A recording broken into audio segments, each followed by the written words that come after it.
rebound here as Boydston under center again. That's a new look for OBA. Hand off to Easton, right up the middle, powers through. Nice run from Ian Easton as he gets wide. Stiff arms, taking 3 or 4 Patriots with him all along the way. Nice hole blasted open there by the OBA line. That was a great run by Ian. Hard fought. How many stiff arms did you count there? 4 or 5 there. Yeah. 1 at the line of scrimmage, 1 on a linebacker, and then 2 different defensive back got a taste of Ian's hand. OBA opening up the playbook a little more this week than they did last week. We didn't see Bodie under center at all last week, and now he's been under center this whole drive. So this is a completely new look for the Trojans, and that might be why the Trojans are finding success on this drive, because it's not on film from last week. Hand off to Cheatham around the end, cuts it up inside. It's going to be a positive yardage run. He's still on his feet. They actually blow it dead after about a 6-yard gain.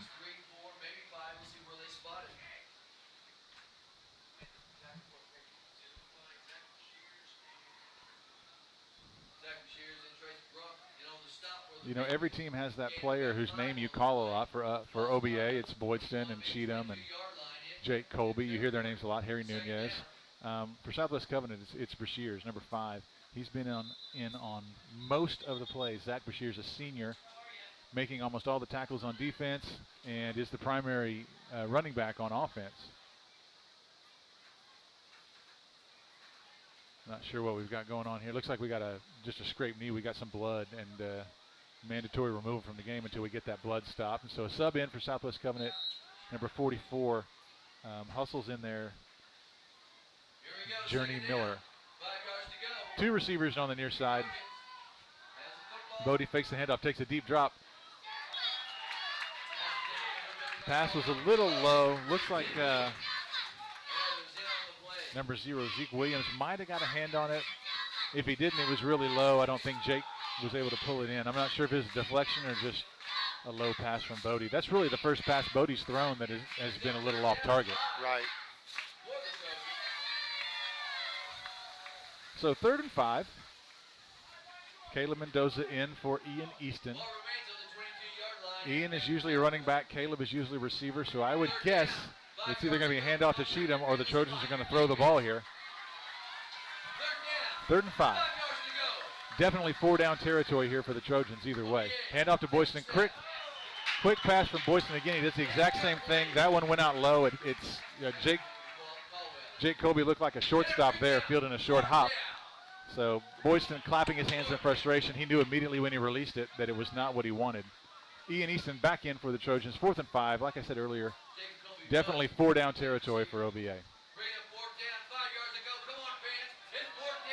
So Boydston back in the shotgun. He's not under center this time.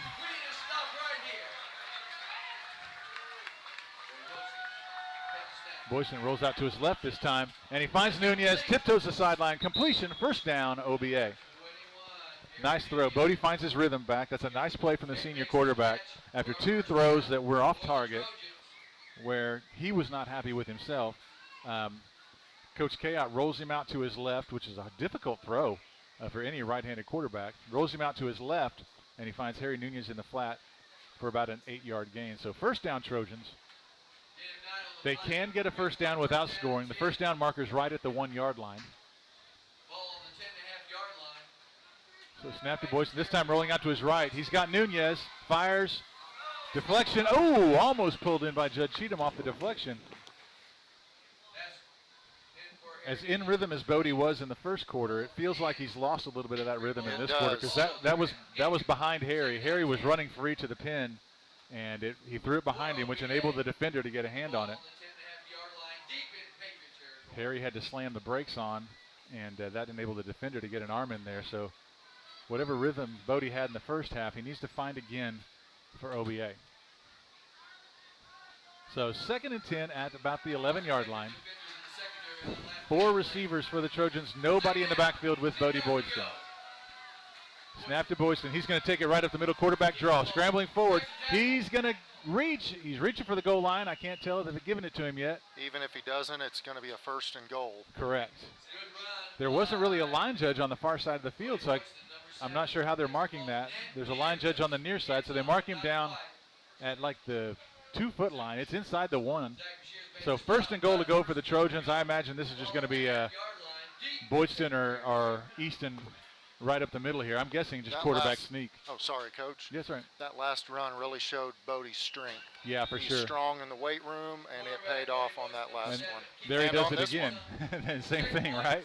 Just kind of burrowed his way in there for another touchdown for OBA. Bodie Boydston on the ground this time instead of through the air. Touchdown OBA, making your score 28-6. Here with right at 10 minutes to go in the second quarter, heading into halftime. 2-point conversion unit back on the field for the Trojans. Tight formation. Judd Cheatham in the slot to the right. No wide receivers. Cheatham comes in motion. Handoff to Easton up the middle. He's grinding. He's still grinding. He's still grinding. I don't see a linesman. I don't see a linesman's signal. One signal touchdown. One signal no good. The linesman on the near side put his arms up. The lineman on the far side waved his arms off. So it's signaled no good. OBA 28. Southwest Covenant 6. Coming to you from Yukon, Oklahoma, and what's turning into a nice Friday evening heading into fall break for the OBA Trojans. The sun is completely behind the trees now. The entire field is in the cool shade, as we might say. The field lights are on. As the evening progresses, it's starting to cool off a little bit. Still really humid here in central Oklahoma. For those of you back in Enid watching, they had a lot more rain here over the past 2 days than we got in Enid. We did get some. Thank you, Jesus. We did get some, and we are thankful for that. They had a lot of rain, much needed rain here in Yukon as well. In walking into the stadium, if you walked off the walkway, you were walking in mud. So the ground around the stadium, very saturated. It looks like they've done a really good job with this field because it's drained off. It doesn't look wet out there hardly at all. OBA unveiling their brand new white road uniforms tonight, and not one of them has a mud stain on it, so it must not be too bad out there. They actually packed, when they were leaving, they actually packed their old white road uniforms for fear that they would ruin their shiny new ones tonight. But I guess they got here and saw that the field was in beautiful condition, and so they put on their shiny new uniforms.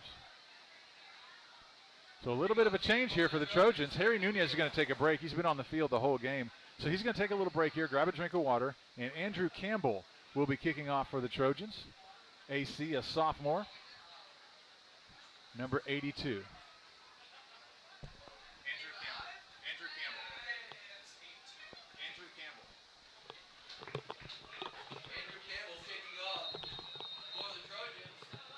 So a little communication there between Campbell and Jake Colby. Campbell will kick it off, and he lets it fly. It's going to be short of the deep backs. Scooped up at the 15. Now he's running to his left. There's a little bit of space over there as Ezra Reese is in pursuit. Campbell trips him up a little bit, and Corbin Burrow finishes the job right at midfield. So nice return again for Southwest Covenant. If I had to guess, if there's one thing Coach Chris Kayott is writing notes on that they need to work on is kickoff defense and their special teams. That's two really nice returns from the Patriots.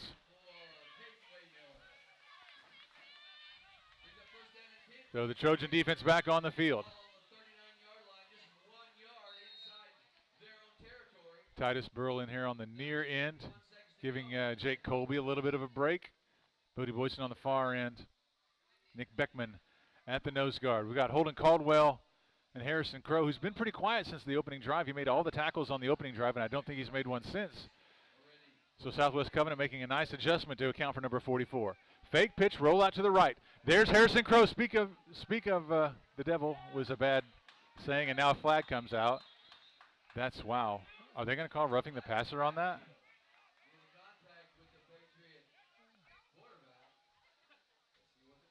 I'm not sure what that call is. He grabbed him as he threw the ball, and he didn't. That was not a horse collar. He had him underneath the arm, so I'm not sure how that's a horse collar, but the flag is thrown. There's no getting it back. Great defense from Harrison Crow. Read the play, got into the backfield, and disrupted the pass from the quarterback. Coach Kayott disagrees with the call as well. From here, it looked like he had him underneath the arms. I'm not sure how you horse collar from underneath the arms, but that's the call.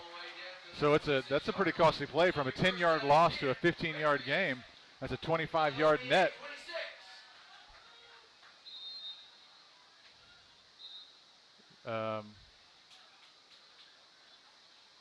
man went in motion, and then we stopped. So I guess there's some miscommunication there with the official. We're going to start over. So number 8's going to go in motion here. We know that. So there's the fake again. Run up the middle. Judd Cheatham steps up and makes the tackle. Graydon Edmondson, a sophomore running back, with the carry. 9-yard gain. Judd Cheatham, that's really the first time all year where a running back has penetrated our first level of defense, and Judd has had to step up and make the tackle. So I think that's probably the first time this year Judd has had to do that and play kind of a safety / linebacker stop. So here comes the Southwest Covenant offense again. Big offensive line for Southwest Covenant. They definitely have the size advantage on the Trojans up front. Trojans holding their own for now. Receivers wide on each side. Quarterback drops the pass. Stop pass. He fakes and keeps it. Looks like Corbin Burrell in on the tackle, along with Nick Beckman, so that'll be a first down. I think that was a design quarterback run. It just was kind of slow developing, but that was a design quarterback run off of the right guard. And just to update everyone at home, in the second quarter, we have 8 minutes and 40 seconds to go. We don't update that on the scoreboard, and I'm not sure if our camera man has panned over there recently. So the second quarter seems to be moving pretty slowly. Yeah. 2 receivers is on the left, 1 running back. He's going to hand off to the motion man. Jake Colby tries to string it out.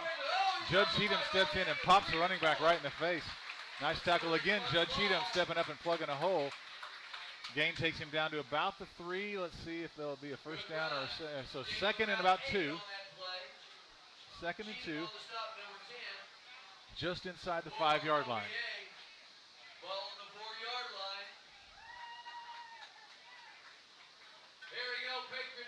Holden Caldwell back in at linebacker. Holden kind of an emotional spark plug for the Trojans. Nick Beckman in the middle, Harrison Crow and Holden Caldwell at the linebackers. We've got Boydston and Colby on the ends. Jake Colby been really quiet on defense. It's another situation where they probably saw film because he had a lot of tackles last week.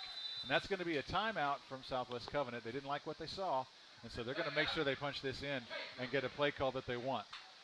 As I was saying, Jake Colby had to have led the Trojans in tackles last week. He had so many stops last week. He was in Davenport's backfield more than their running back was. And so nice scouting from Southwest Covenant. They obviously took notice of number 35 on defense from last week and have done a really good job accounting for him this week. I'll be curious to see in the second half what adjustments Coach Kayop makes to get Jake more involved in the defense.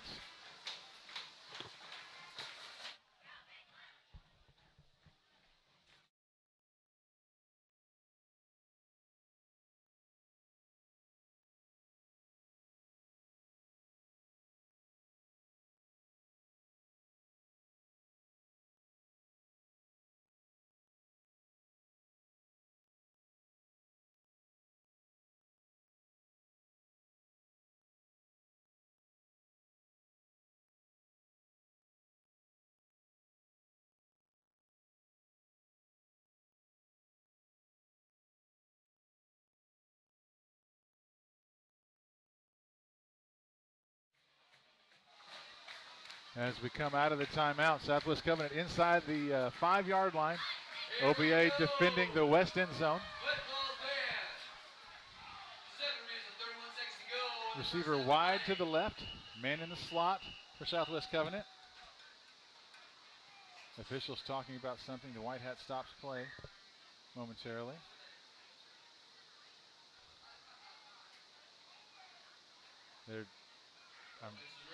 It's like they're checking the spot of the ball, but I don't think he moved it. He just picked it up and put it right back down. So, second and goal for the Patriots. Handoff moving to the near side. That's not going to get in there. And just when we talk about him, Jake Colby shows up. He gets off the end, forces the running back out of bounds at about the 3. Jake is going to earn that nickname, the Jake Hammer. The Jake Hammer. Yeah, so it looks like they got about a yard on that one, bringing up 3rd and 1. They can get a first down without scoring here.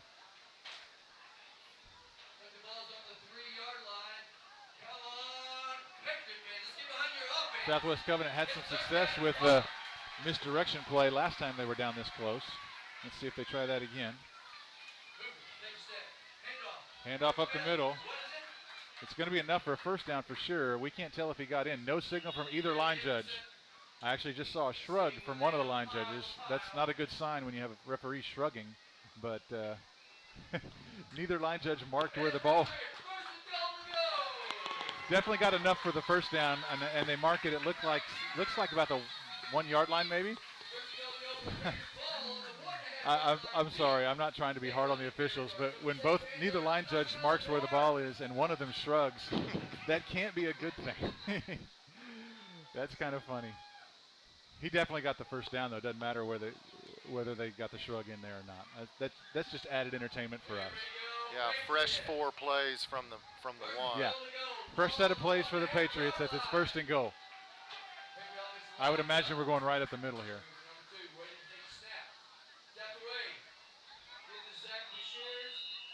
Hand up to Brashears again. No signal from either line judge. Oh, this one now marks it down. Okay. Looks to be maybe the 1 foot line. Yeah. I'm expecting a healthy dose of Brashears right here with 3 more plays. If they're going to do a misdirection or a play action, 2nd down is usually the down to do that. Maybe a fake handoff to Brashears and a rollout or a handoff to the tight end coming in motion is what I would imagine we're going to see here. We could see a quarterback keeper, some kind of misdirection here. Runner in motion. Colby hits him. Stopped in the backfield again. And Judge Cheatham flew in there. Jake Colby got into the backfield, disrupted the play. Judge Cheatham gets in there and finishes it off. That's a negative yardage play there. That's probably a yard loss.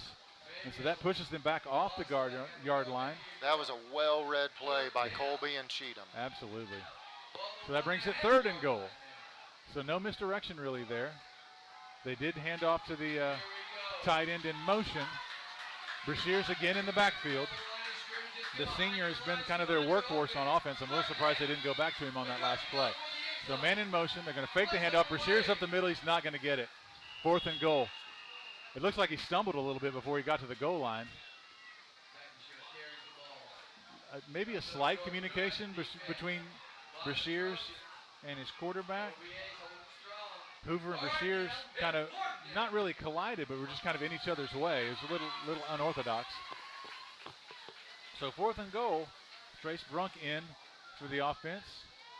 Bringing in another skill player. They took out a lineman. So Brunk's going to go wide left, one-on-one with Caleb Mendoza out there on the corner. Caleb, relatively new to football, moved to OBA this last year, moved here from Alaska, lived in Hawaii before that. Roll out to the left, that's going to score. Oh, Cheatham out of nowhere. He did get in. Judge Cheatham stepped up, made a great play. It was just too short yardage of a situation. Yeah, he was too close. If Southwest Covenant would have been half a yard farther back, that would have been a stop. But they were close enough that he was able to punch that in. Cheatham flew in out of nowhere, but it just wasn't enough to stop the quarterback rollout. So there was the misdirection. Fake handoff to Brashears, roll out to the left by the quarterback, Hoover, and touchdown, Southwest Covenant. So Hoover under center. Brashears to his left and in the backfield. He's going to fake the handoff, roll out to his right. Lots of pressure. And picked off by Harry Nunez. Harry Nunez. Harry Nunez saw that coming. We got a man down on the field for Southwest Covenant in the end zone.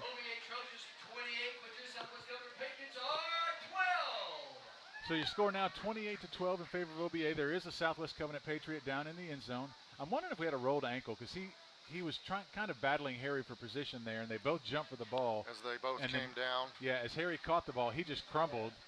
And so I wonder if he maybe landed on Harry's foot and rolled his ankle, or hopefully it's not anything serious.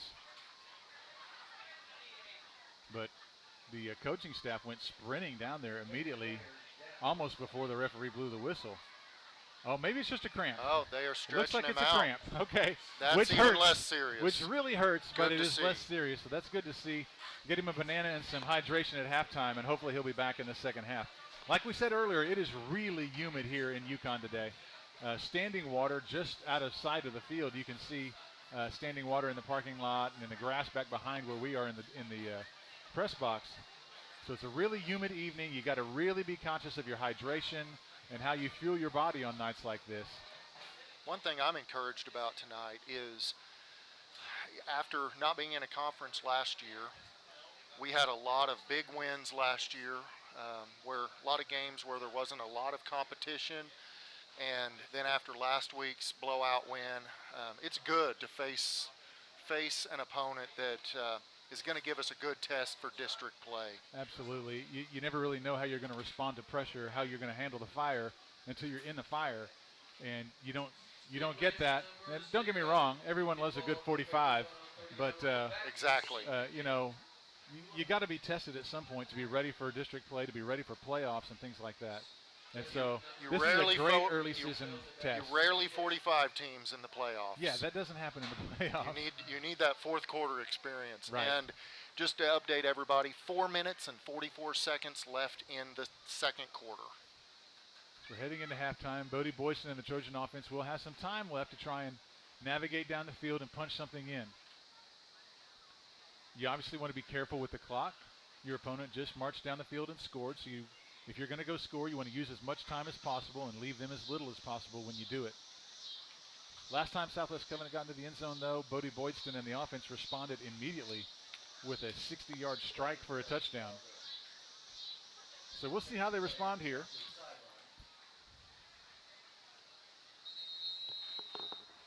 And the whistle blows, signal for the kickoff, and we're back underway. It's going to be a pooch kick. Ian Easton lets the ball go, and it rolls out of bounds, so the flag will fly, and immediately the OBA Trojan staff is talking to Ian, saying, hey, you need to follow that ball and make sure it's going out. Don't just assume, because if that ball takes a funny bounce, which footballs do, they take funny bounces, and stays in bounds, Southwest Covenant probably covers that ball. And after giving up that 6 points down on the other end just a minute ago, with 4 minutes left in this half, it'd be really good for the Trojans to be able to get that back as we go into halftime. Absolutely. You always want to answer when your opponent scores. Keep in mind, the game started with Southwest Covenant kicking off, so the Trojans had the ball first.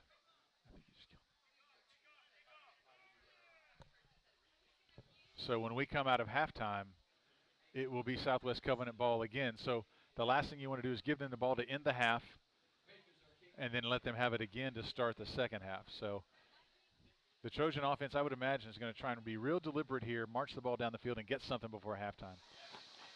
Again, we know Harry Nunez has a leg. He's not kicked any field goals yet this year.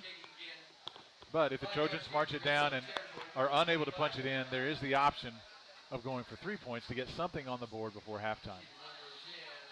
And I think everyone's prayers are working, Coach, because the internet has not cut out for a little bit. Yeah. And so keep them coming.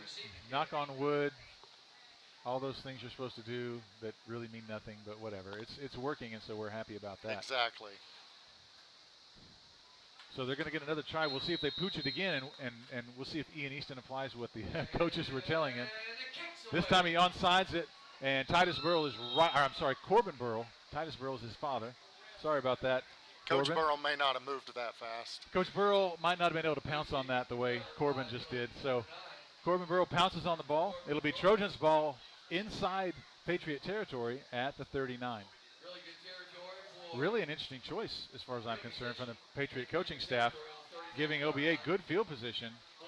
Yeah, at this point it's clock and field position. And Right. they kind of handed a little bit to us I there. would assume you'd kick deep to make OBA go the distance to score. Instead, we get it at midfield.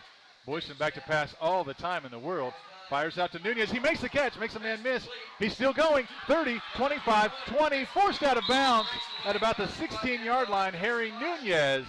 Great catch. Bodie Boyson rifled that ball in. The cornerback thought he had jumped the route. And I think he assumed he was going to get that ball and go the distance, because had he picked that ball off, he would have been gone. but he might have underestimated Bodie Boydston's arm strength because he did not jump the route in time. Harry Nunez gathers it and scrambles for a Trojan first down. Inside the 20-yard line now as the clock is at 4:33. Boydston in the shotgun. He's got it. Got Colby dragging across the middle. The tight end, Jake Colby, makes the reception. Gain of about 6, making it 2nd and 4.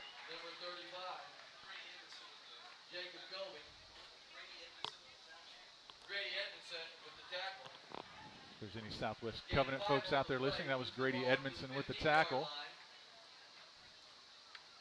Sorry for neglecting our opponents, but oftentimes it's pretty easy to know the names and numbers of our team, and by the time I look up a name and number for an opponent, the next play started. So or over, right. So 2nd down for the Trojans. Judd Cheatham in the backfield. Nunez wide to the left. Mendoza in the slot. It's going to be a pitch to Cheatham. He's going to try and get around the near end. I think Southwest Covenant saw that one coming, and it's going to be about a 4-yard loss, bringing up 3rd and 8 or 9. Man, that Southwest Covenant defense doesn't give up much very often. Their front three there saw that pitch to Cheatham coming and immediately jumped into the backfield. And I kind of thought it was really close to the Trojans getting a holding call as they tried to give Judd some room. They're kind of lucky they didn't get a hold on that. So 3rd and 9 for OBA. Again, I would imagine this is 4-down territory for the Trojans as the clock is running with 3:15 to go. Colby's wide open. Jake Colby in the corner of the end zone, slightly overthrown from Boydston. Coach Kayot is livid. I thought it was going to be a little bit more of a flag route, an out route to give him. Jake turned it upfield, make him a went little for the more end of a zone. target. Yeah, Jake turned it upfield towards the end zone, kind of changing the angle. Coach Kayot not happy with the officiating there as he was signaling that he thought Colby got interfered with before he made his break, or as he was making his break. I guess the officiating crew disagrees as it's 4th down. So 4th and 9, as we stated earlier, 4-down territory for the Trojans. 3:08, this would be a 36-yarder field goal from here. Harry has that kind of leg, but I guess Coach Kayot wants to sustain the drive here.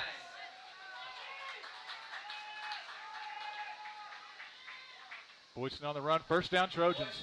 He finds Harry Nunez, who drug all the way across the field there. Nice route from Harry. Nice patience from Boydston. Well played senior route right there. For sure. Harry Nunez, Bodie Boydston, both seniors. Bodie bought time, waited for Harry to get across the grain and found him for a 1st down. 1st and goal, Trojans.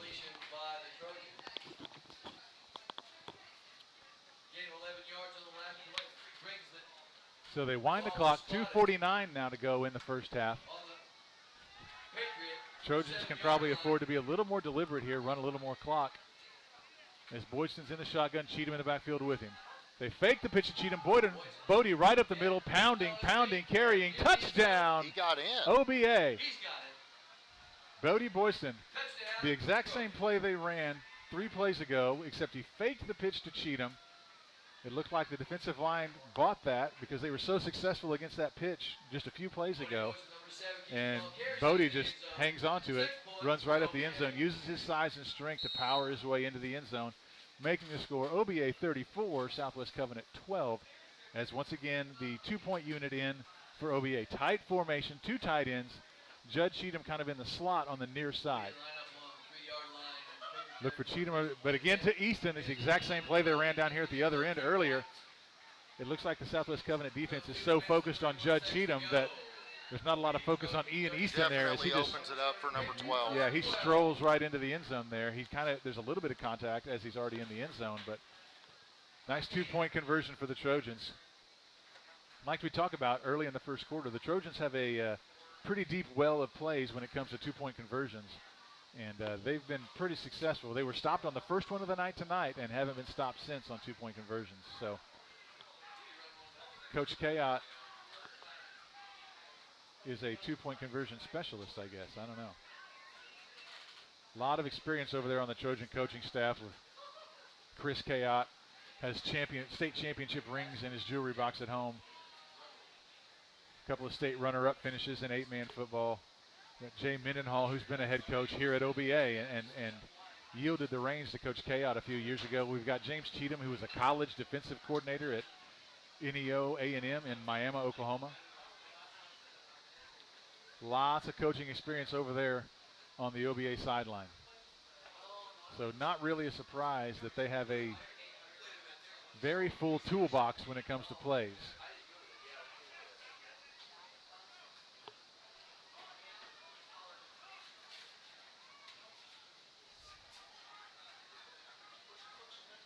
So Harry Nunez back out there for the kickoff this time after yielding to Andrew Campbell last time. Again, Harry's played a lot of football here in the first half. I think the last kickoff was the only play he's been off the entire half.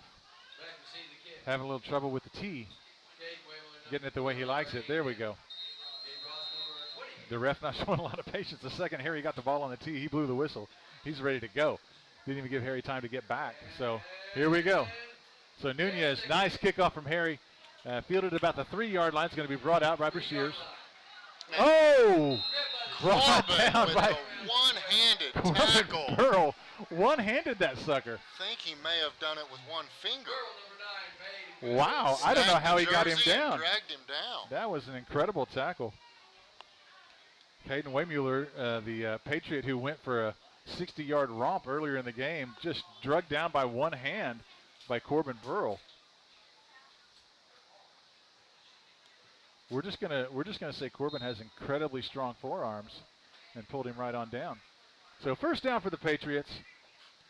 2:25 to go in the first half. Long way to go, but they've proven that they can. They have big play capability. So back to pass, up and multiple move route. Judge Cheatham has a beat on it. It's called, dropped.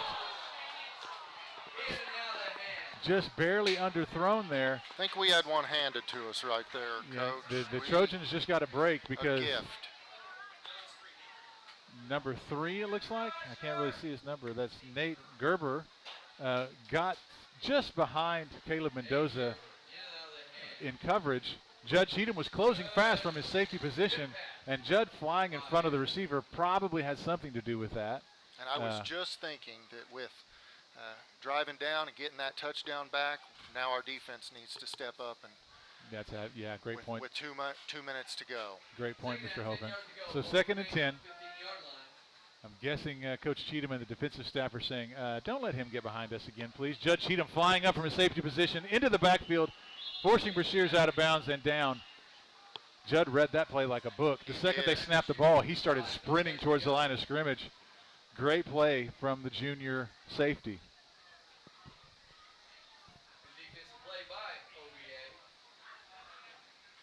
Judge Cheatham's a pretty quick young man, and he when he got a beat on that play, he turned on the jets to get into the backfield. So 3rd and 12, Curious. Clock is stopped. I guess they forced him out of bounds. The runner went out of bounds, so the clock is stopped at 2:09. Curious to see the offensive call here. Do they go for it on a pass, which would stop the clock, which could give OBA time to strike again? Or do they keep it on the ground to keep that clock running? OBA has not used any of their timeout. It's going to be a pass. He's going to roll out to his right. He'd be wise to keep this and just run it, but he throws it deep. Judge Cheatham's got a beat on it, and he pulls this one in.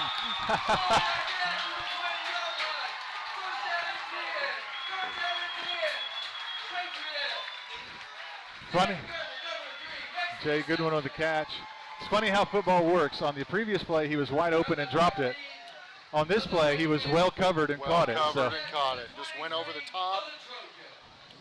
Football is a wacky game sometimes. And this is where it's important for Cheatham to have, with the frustration he showed, it's important for him to have amnesia. Yeah.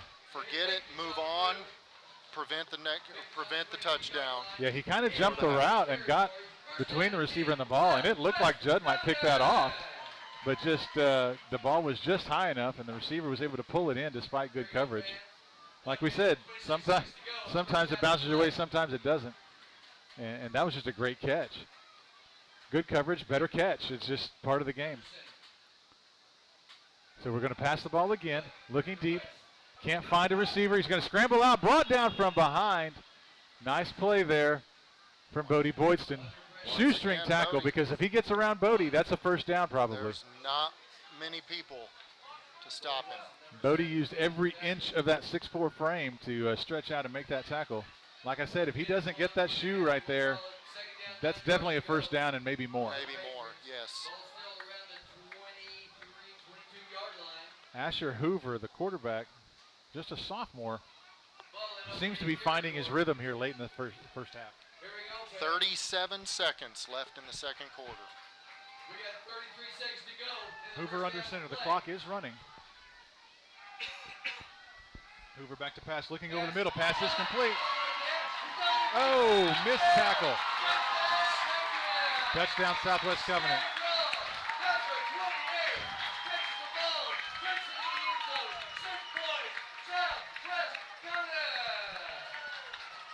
So that's a touchdown, Southwest Covenant. 3 Trojans in the neighborhood. All 3 of them go for the big hit. No one wraps up the runner. And they kind of knocked each other off of the receiver there. He just kind of spins and waltzes into the end zone while 3 Trojans fall to the ground. So touchdown, Southwest Covenant. They'll be going for 2 here. Coach Cheatham and the defensive staff are not going to be happy with that drive right there. So they're going to pass again. Forced out of the pocket, rolling to his right. Going to try to get in. He actually got in there. I think the Trojans pushed him into the end zone. Trying to tackle him from behind. Had 2 Trojans on his back, kind of riding him into the end zone. That momentum, I think, pushed him forward. He probably was going to make it anyway. It just looked kind of funny. 23 seconds to go here in the first half. Your Trojans lead 36-20. The Trojans huddle up, and just visibly from this distance, you can see Coach Kayot is, he's not talking peacefully right now. Is that a good way to say it? I would say he's very animated. Animated is a good word. He's very demonstrative in his motions at this moment. And I'm sure the boys are getting the point that he's maybe a little displeased with the defense on that drive.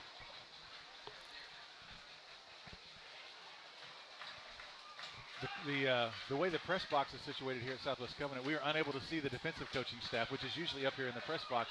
At our home field, we can catch glimpses of defensive coordinator James Cheatham and his defensive staff, and we can tell when they're upset, occasionally even being able to hear. He is directly above us, though. Yes, he is above us, and so we can't see his expression, but I'm guessing it's not a smile. So the Trojans have a little under 30 seconds to try and make something happen here. Again, Harry Nunez has a good leg, and I've seen him kick field goals 35 to 40 yards. So we'll see if that's something the Trojans have in their playbook and they just haven't shown yet. Maybe the rest of the special teams isn't ready for that scenario yet. Who knows? Coach Kayot might be keeping that in his pocket for future games. All kinds of possibilities there. So there's the kickoff. Again, a short kick, giving the Trojans a short field. It bounces around. Cheatham scoops it up. He kicks it, makes a move, makes a couple people miss. He's still up, brought down at the 30-yard line. 20 seconds to go. That's enough for some plays. With Bodie Boyston's arm, there's a long way to go here in the half. I would imagine we're going to see multiple defensive backs here from Southwest Covenant. Whereas they've been having 1 and 2, I can already see that there are 3 deep defensive backs. They are fully aware of Bodie Boyston's arm. So we're seeing what is probably Southwest Covenant's prevent defense right here.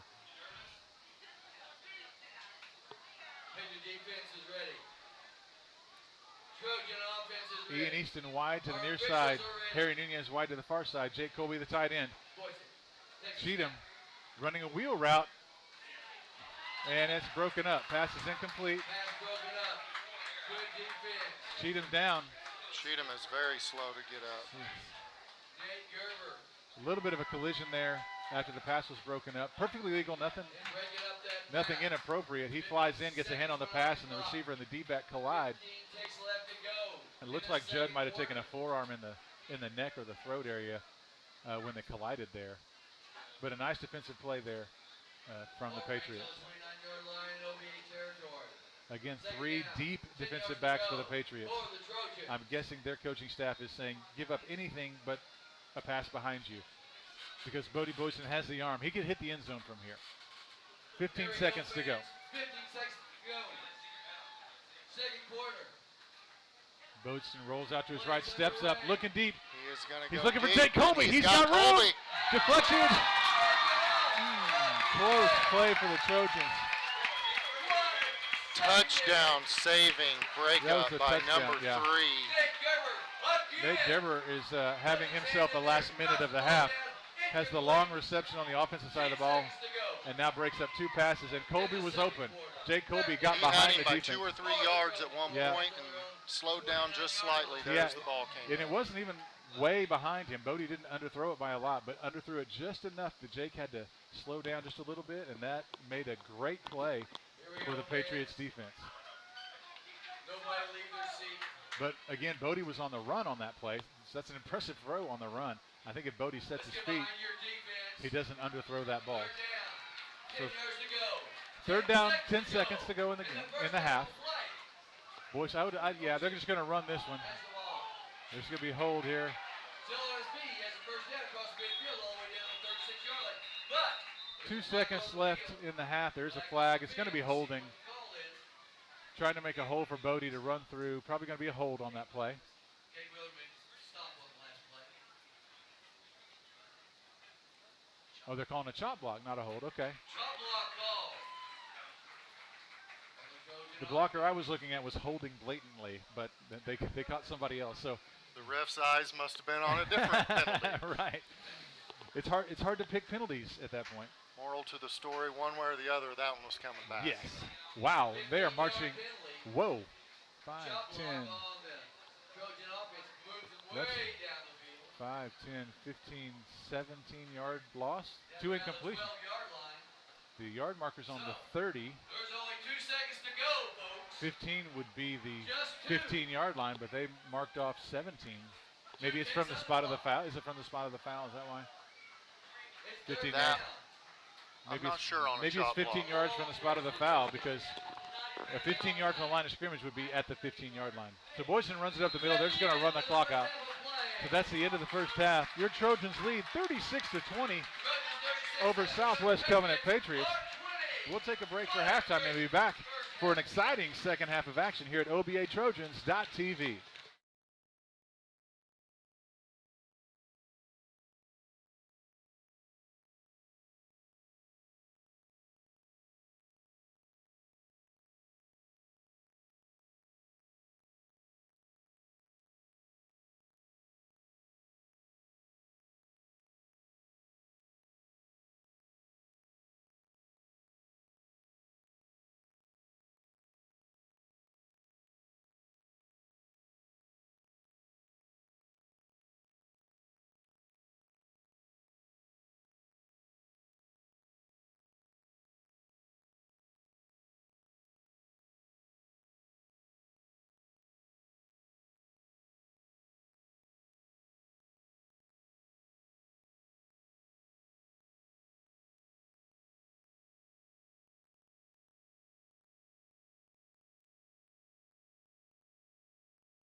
to what's turned out to be a beautiful evening here in Yukon, Oklahoma. Southwest Covenant Patriots taking on your OBA Trojans in an early season test for your Trojans. They lead 36-20. This time last week, OBA was winning 39-0 at halftime, and it only took one drive. I think it was a 3-play drive to go downfield and score and end the game in a 45-point run rule, mercy rule, 46-0. So a much bigger challenge this week as the Southwest Covenant Patriots putting up a massive fight here for your Trojans. Scoring with just a few seconds left in the first half, and then turning around and getting the ball right back to start the second half will be the Patriots. Harry Nunez to kick off for OBA. Two really great teams from two really great schools. We appreciate their administrators and teachers. Family. Fun, exciting evening so far. Both squads playing really hard. Harry Nunez to kick off, and the second half is underway. Nunez going deep. That's going to be fielded about the 2, bobbled, dropped down. Easton in coverage. Stopped at the 9 by Corbin Burrell at about the 16-yard line. Easton on the tackle. Ian Easton, number 12. Ian Easton had a beat on the runner, and Corbin Burrell in there to stop the return. Probably the best kickoff coverage the Trojans have had so far in this game, as Southwest Covenant has been able to get big chunks of yardage from their return team. So out trots sophomore quarterback Asher Hoover. Started last year as a freshman for Southwest Covenant after an injury to their senior quarterback. So very experienced for a sophomore, and was really finding his rhythm late in the first half. We'll see what adjustments the OBA defense have made. Handoff up the middle. Brashears with the carry. Jake Colby bulldogs him down to the ground with a little help from Judd Cheatham. And Brashears gets a gain about 6 there. So 2nd and 4, maybe 5. Brashears trots off. On comes Nate Gerber. Gerber, I tell you what, that last minute of the half, Nate Gerber looked like a superstar. An amazing catch on a long first down, and then 2 great defensive plays to finish the half. If Nate Gerber's making highlight films to send to recruiters, he needs to include the last minute of the first half of this game. Fake pass, double move from Gerber. Nice coverage from Caleb Mendoza, and there's the Trojan defense. Jake Colby wraps him up until the whistle blows. Quarterback sack, Jacob Colby. Nice pressure there from the Trojan front line. Nice coverage out here from Caleb Mendoza. Double move from number 3, Gerber. Mendoza did not bite on it and Gerber was not able to get away from him. Nice coverage from Caleb Mendoza, the junior. Again, this is Caleb's first year to ever play football, so he's doing a great job. Transferred to OBA last year. Father's in the Air Force. We appreciate his service. We have a lot of Air Force families at OBA. They came to OBA from Alaska. So that'll be 3rd and 12 for the Patriots. Trojan defense standing tall so far to start the second half. So there's snap. Bodie Boyson with a nice jump. Jake Colby pressuring, going deep, going way deep. Mendoza there, Cheatham there. I don't know who has the ball. That's a jump ball. And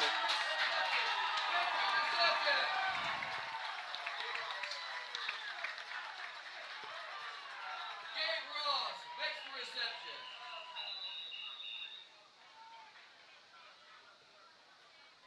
That was where one of those plays, both of them had the ball, and it was just, I guess, tie goes to the offense, I guess. I guess that's it. Asher Hoover with the throw. Gabe Ross and Judd Cheatham were both on the ball. Hoover definitely aired it out. He did. Kind of just hung it up there. It was a jump ball, and both of them had their hands on the ball and came down with it and went to the ground and wrestled around, and so it was a little bit of a scrum there. And I have to confess, I'm not familiar. I don't know what the rule is. Right. It was not clear which one of them had possession, but they give it to the offense, so I guess that's the rule. That's what we'll go with. Hand off to the man in motion, cuts up field. And that hole blew open. It did. Judd Cheatham with the tackle, and then he goes down. Judd's cramping.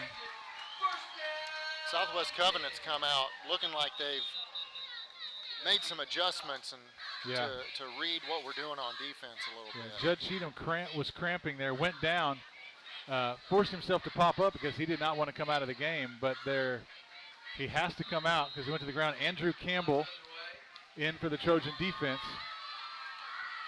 I don't know if I'm the Southwest Covenant coaching staff. I'm recognizing that there's a backup safety in there, and I might be going deep middle right here.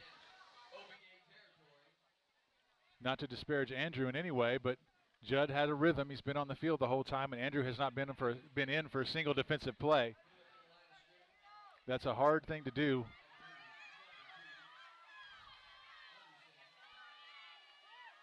So Hoover under center, takes the snap. He's looking to his left. He's going to fade route. Mendoza in coverage. Incomplete. Falls in and out of the hands of Gerber.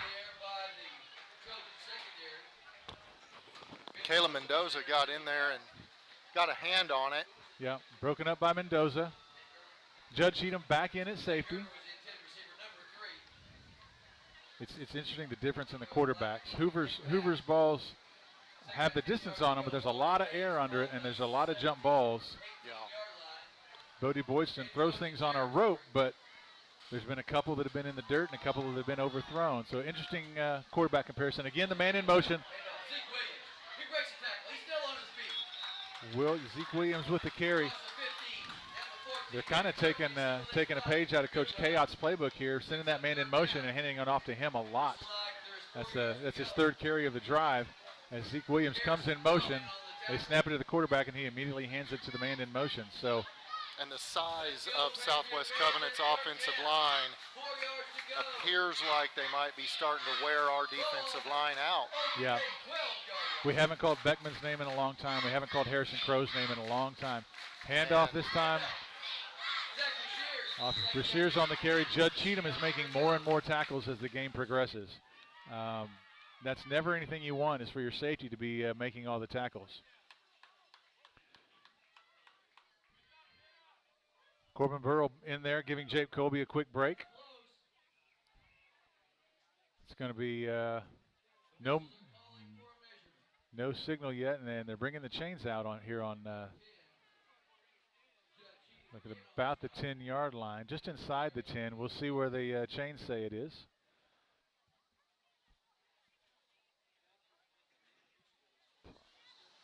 And Coach, you're exactly right.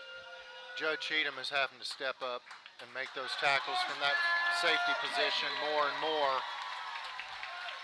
So first down, Southwest Covenant. It's going to be a little bit concerning as we get deeper into this ball game, because our boys just simply aren't used to fourth quarters. Right, not at this point. And if you can just look at the sideline and tell right away, if depth becomes a factor, the Trojans are at a disadvantage. Southwest Covenant has a lot more bodies. That's exactly right. Than OBA does, so they can sub a lot more and more liberally. And that's exactly what they're doing. Yeah, Southwest Covenant. You see guys players running are running in and out just about every play. Yeah. Needing only 8 yards for the end zone. It's first down. First and goal to go. First down. Takes the snap. Great coverage. Here comes Corbin Burl into the backfield. Makes a big sack for the Trojans. That's probably a 10-yard loss. Corbin Burl fights off the block. He's driving outside in just a bull rush, and then a swim move to the inside and comes right into the quarterback's lap. And that was a huge play by Burl. And that's the difference between fresh legs and tired legs. Corbin didn't play as many snaps in the first half, but he definitely has the skill. Comes in, gives Jake Colby a blow, makes a big play. Now Colby back in there after having a little bit of a rest. So we'll see if Jake steps up and makes a play here. So second and goal, outside the 15, handoff to Brashear. She's going around the right end. There's going to be a flag. He's into the end zone, flag on the play. Let's see if we're coming back. Jake Colby was jumping up and down. Jake Colby was trying to get out from behind the block, and the blocker on Jake just had him bulldogged. That is a holding call. Jake could not get away from that offensive lineman as he tried to turn and run away from the offensive lineman and just could not get away from him. And so that's going to march it back even more. It was second and goal from the 15, and now it's 2nd and goal from the 25. I imagine we're going to see another one of those passes here from Hoover. Although they've been getting big chunks on the ground too, so that makes it hard to predict, doesn't it? Exactly. Going to be a 2nd and goal from the 26. Trace Brunk wide to the right, Gerber wide to the left. Straight drop back pass. He's got a running back in the flat, but he's going to air it out. High pass deep in the end zone. Flags everywhere.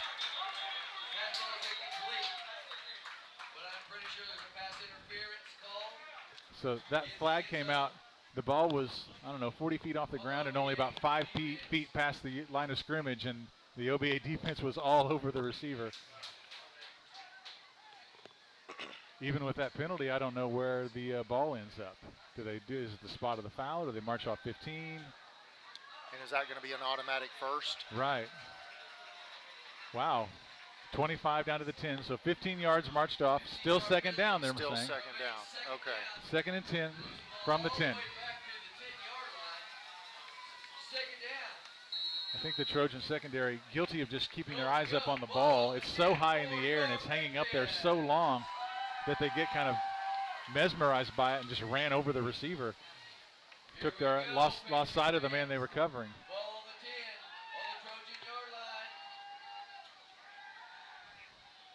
Pass falls incomplete. Harry Nunez on the coverage, trying to dump it out there into the flat. That's the kind of pass the Trojans want to see, is what's that, horizontal instead of vertical. Not to knock Hoover, but he's able to get the ball downfield vertically, albeit high in the air. The horizontal passes haven't gone so well for him. Yeah, when they throw out those ones out by the sideline, our corners step up, and cover those real well. If he puts air underneath that pass, it gets intercepted and it's gone too. So he's trying to throw those harder, which makes him a little less accurate, I think. So 3rd and goal. I'm guessing probably 4-down territory for the Patriots. Man in motion, handoff to the motion man. Zeke Williams with the carry. Up comes Judd Cheatham once again. It's kind of his specialty, especially when they run that same play multiple times in a drive. Judd's not going to let that fly for very long. And comes flying up from his safety position. Judd Cheatham is experiencing what looks to be a cramp right now in his calf. Yeah, it's the 2nd time this drive. He did learn from the first time. The first time he laid down and then got back up and the ref made him leave the field. He's staying on his feet this time, although he's stretching and limping and then rubbing it. And yeah. 4th and goal. Maybe they get a stop here. The Trojans can get Judd a little break on the offensive side of the ball. Caleb Mendoza, man-to-man coverage out here on the outside. It's going to be a timeout, OBA. And we are halfway finished with the 3rd quarter. So timeout Trojans. Coach Cheatham and the defensive staff want to make sure they're all on the same page here. It looked like we had man-to-man coverage out here on the corner with Caleb Mendoza. That gives them an opportunity to maybe stretch Judd Cheatham out a little bit as some of his teammates are doing that for him. Even though it's cooled off here, it's still pretty muggy and pretty humid, so that's probably playing a factor. But as you stated earlier, the Trojans need this. The Trojans need a battle. They need a war. Yes, they do. And while it was fun to 45 Davenport last week, this is the kind of game that gets you ready for district play, that gets you ready for the playoffs. And there's some good Class B football in B2. Right. That most likely we're going to be playing a lot of 4th quarters this year. I wouldn't imagine we're going to 45 a lot of people this year, just because everybody in our district's a good football team. Exactly. Pond Creek's a good football program. Garber's a good football program. Cherokee's a good football program. And so this is a good prep for district play. And ultimately, it doesn't really mean much in district play. Ultimately, your playoff status comes from your district finish. And so games like this are a win-win, really. Even if you lose the game, you've gained some valuable experience as you head into district play.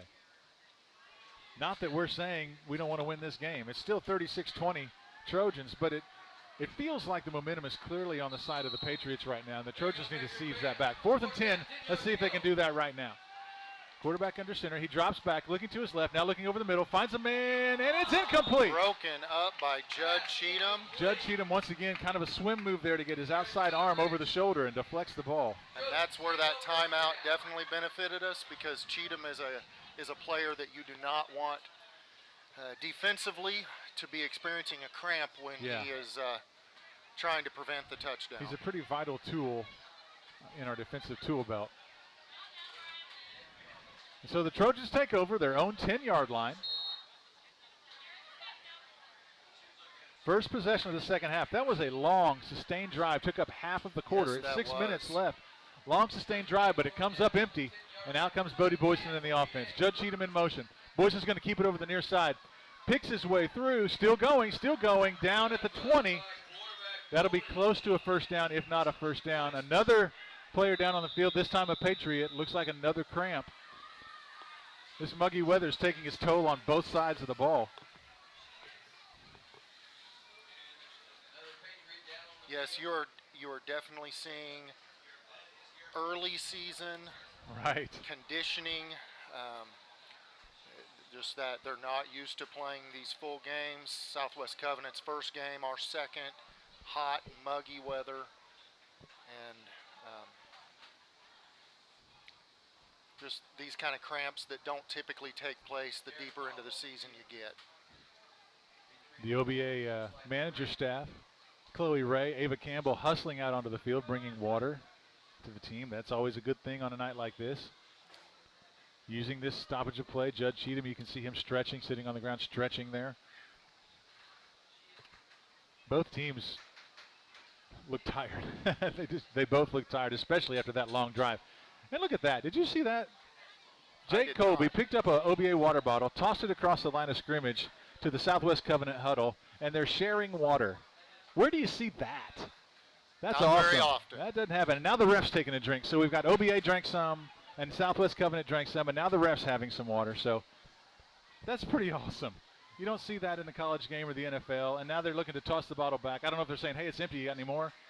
Not sure what's happening there, but pretty darn good sportsmanship from these two teams. And you never want to see players experiencing cramps and Absolutely pain, not. but you, it does indicate that both players from both sides are giving it out all they have, Yeah. leaving it all out there. Dehydration is an equal opportunity illness. I guess. Exactly. All right, they've worked that cramp out enough to have the player hop up and get off the field. That's Garrett Pop for the Patriots, number 11. He's a senior. So he'll come over and lay down on the sideline. They'll continue to work on that as the White Hat winds the clock and we're back underway. Probably both teams, not that they want Garrett to be hurt, but both teams are probably thankful for a little bit of a break there. Exactly. Both teams definitely took advantage of it. Cheatham seems to be moving fine now. Yeah, Cheatham wide right. Looks like Ian Easton in the backfield. It's a handoff to Ian. He cuts it inside, and the ball's on the ground.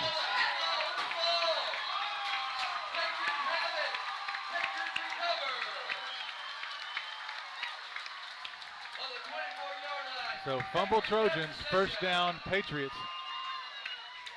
Senior leading Bodie Boydston just walked over and grabbed Ian Easton by the helmet. I guarantee you Bodie's telling him, hey, focus up. Now we get to play defense. Let's go. So first down at the 25. Time for the Trojan defense to stand tall again. Ian Easton had found a hole down the middle of the line and then just got popped, helmet right on the ball. No receivers in the formation. Everybody's tight. Man in motion. He's going to get the ball here. Bodie Boyston sees it, drags him down after about a 4-yard gain. Picks up 5. Good carry. At some point, Southwest Covenant's going to fake that handoff to the man in motion, and the quarterback's going to run around the other end. He's going to be wide open because they've gone to the motion man multiple times here in the second half. They're setting something up. Hopefully, Coach Cheatham and the defensive staff see that developing. And we seem to be just a different defense with energy level Yeah. than we were in the first half when we put up that nearly successful goal line stand. For sure.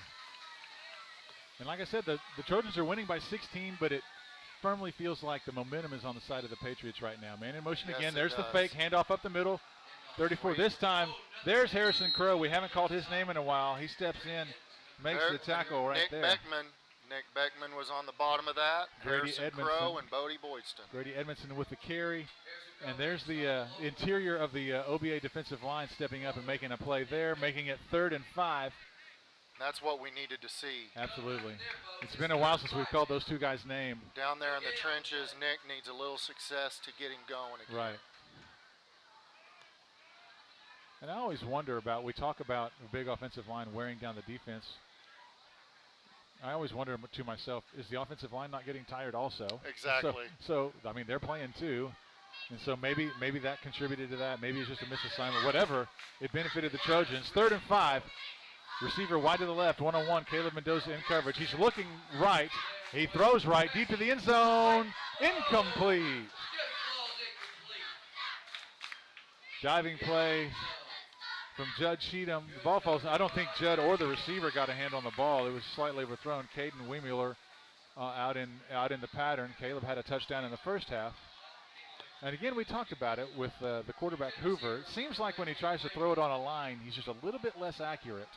And when he puts air under it, yes, it takes longer to get there, but it's more on target for him. Right. 4th down. Big play for the Trojans. It's a big here. play for the Trojans. Only up by Watch 16. for Zeke Williams here. Zeke Williams in the flat, picked up by Mendoza. Ball's in the air, incomplete. So the turnover on downs. Trojans take over again. They dodge a bullet after the turnover. Ian Easton is breathing a sigh of relief here. After the turnover, the Trojans stand firm on defense. Again, that pass had some heat on it, was just a little high. The receiver had to go up and get it, slipped right through his hands.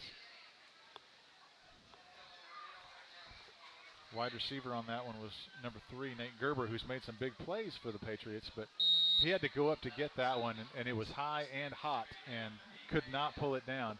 It hung up in the air for a while, which maybe gave some Trojan fans the hope that it'd be picked off, but it didn't matter. Turnover on downs. Boydston keeps it, goes up the middle, still going, rumbling, and brought down at the 30-yard line. 10-yard gain for Boydston. 1st down, Trojans. We will definitely take that. Yes. With the cramping issues and the fatigue issues, I'm wondering if OBA is going to turn into a grinded-out team here instead of trying to get the Exactly. home run ball. That takes a lot of gas out of you to run a 30 or 40-yard route. And yeah, you get some adrenaline if you complete it, but if you incomplete it, your tank just dwindled a little bit. There's not as much gas in the tank. The 16-point lead is definitely on their side. Yes. Clock ticking, 3:12 left to go in the 3rd. Again, a tight formation, Boydston under center. Cheatham in motion. Boydston going to keep it again. I think we're going to see a steady diet of this. And he's broken away. 10, 20, across the 30, 25, almost a 30-yard gain for Bodie Boydston. While Bodie's arm might be tired, his legs are showing life here in the second half. They're not going to risk anything else. They're putting it in the hands of their senior quarterback and letting him carry them down the field. At some point, I would expect to play action play or a fake quarterback run and look for Jake Colby, the tight end. That's usually kind of their go-to out of play action. Harry Nunez is at tight end on the other side. Judd Cheatham wide to the right. Look for Cheatham to go deep and Colby to drag into the flat here. Ball's on the floor. Bodie picks it up. He's able to pick it up, avoid the fumble. We were very fortunate on that one Yeah. to get the ball back and live to play a 2nd and long. Yeah, 2nd and long for the Trojans. With Bodie Boyston's arm, a long 2nd down is not a huge deal. Boyston takes a signal from Coach Kayot and comes into the huddle. He takes another look back, look kind of as if Bodie was saying, "You're calling what?" But Kayot affirms the call, and Boydston is under center. Ian Easton in the backfield. Judd Cheatham in the slot to the right. Nunez and Colby are at tight end. We're going to fake the handoff to Cheatham. He's going to roll out. He's under pressure. He gets away, still showing patience. Throws it deep. Looking for Jump ball. Nunez. There's the flag. Southwest Covenant player looked to grab him by the left arm and Yeah, drag had him by the left down. arm. It's kind of the exact same play that happened at the other end. It's just a jump ball. Yep. And when both players jump for the ball, the offense is going to get that call. It just goes that way every time. Bodie just threw that one up for grabs, and it's the first time this season I felt like he's done that. So now Harry Nunez down on the field with a cramp. Coach Easton Maxwell hustling out there along with Coach Warnock. And we definitely saw the relationship between Boydston and Nunez on that. They played a lot of football together, and Boydston just aired it out. And I believe Harry is going to be there. I'm going to put it out there. I don't know if he's there or not, but I'm going to throw it. What's that game? That grade school game called 21? Yeah. Where you throw the football up? And yeah. Again, Boydston does a great job prolonging the play. He was caught dead to rights in the backfield and somehow got away, extended the play, but then just kind of threw it up for grabs. And like we saw in the previous drive for the Patriots, the jump ball results in a pass interference call. So we can chuckle at the officials from time to time and maybe even disagree with the call, but we can't call them inconsistent because they called the same thing both ways.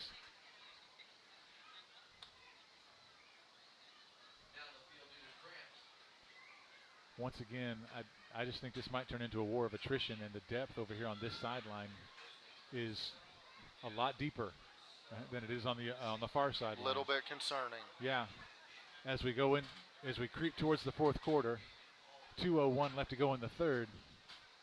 I would imagine Coach Chaot is looking for ways to keep that clock running so that depth does not become a factor in the fourth quarter.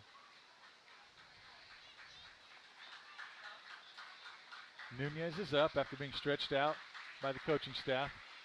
Lots of cramps, both sides. Like we said earlier, dehydration is an equal opportunity illness tonight. So Nunez steps out, which I'm just wondering when you and I are going to go down. With I'm going to go down any minute. It's pretty soon. It's coming pretty quickly. Folks at home, you're going to hear a thud here in a minute, and one of us is going to be on the ground, and the other one will be stretching out that calf. Either that or that's Coach Cheatham above us stomping his foot.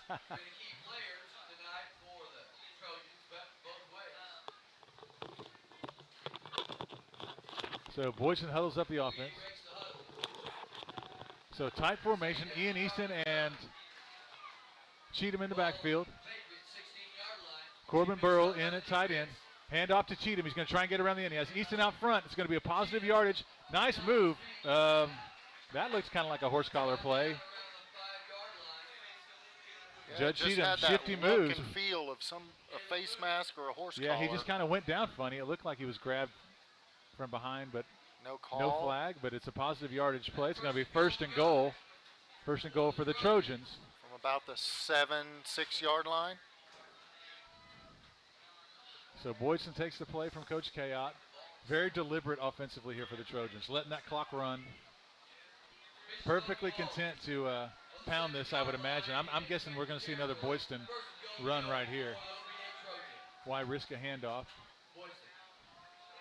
Up the middle, still grinding inside the 5. Just that's old-fashioned smash mouth football from the Trojans, trying to go forward. And after one or maybe two tough defensive stands where they gave up no points, this would be a huge momentum swing for the Trojans. For sure. Maybe seize that momentum back. The ball inside the 5. I've said several times tonight they do have the option of having Harry Nunez kick a field goal, but that might be taken away with him cramping. Right now, any points will be good for the Trojans. Getting something on the board will be a good way to change momentum. Corbin Burrow wide to the left, Cheatham in the slot. Hand off to Cheatham around the near end. Nice block from Jake Colby. Cuts it back inside at about the 2. Stretches for the goal line. Touchdown, Judd Cheatham. That was all Judd Cheatham. Judd Cheatham he fought had for 4 that one. jerseys over there, it looked like. Yeah, great run from Judd Cheatham, fighting off cramps all second half. Jake Colby, and now we've got 2 Patriots down, looks like cramping. This is, wow, guys. You said it earlier, Mr. Hofen, just early season football, maybe not quite prepared for this amount of humidity, amount of heat that we had earlier in the game and humidity now. We might think of dropping some of those electrolyte tablets in our water Something, yeah. bottles. We might need to get those going. Anybody have any bananas up here in the press box? We're going to need some potassium to help fight off these cramps. But back to your point, Judge Cheatham, great run. Jake Colby sealed the end, but both safeties and the corner pursued really well and got out there. Judd planted that outside foot, pressed upfield to the inside, and just fought for the goal line. That was maybe 2 yards of blocking and about 4 yards of Judd just fighting. Great example of getting vertical, Yes. going upfield. Yeah. He could have very easily kept going wide, been a positive yardage play, and run out of bounds, avoided the hit. But instead, Judd planted that outside foot, cut it up, and got a touchdown out of it. So one of the, what do we call that, a crampee? One of the crampees has been helped off the field. The other one's still down.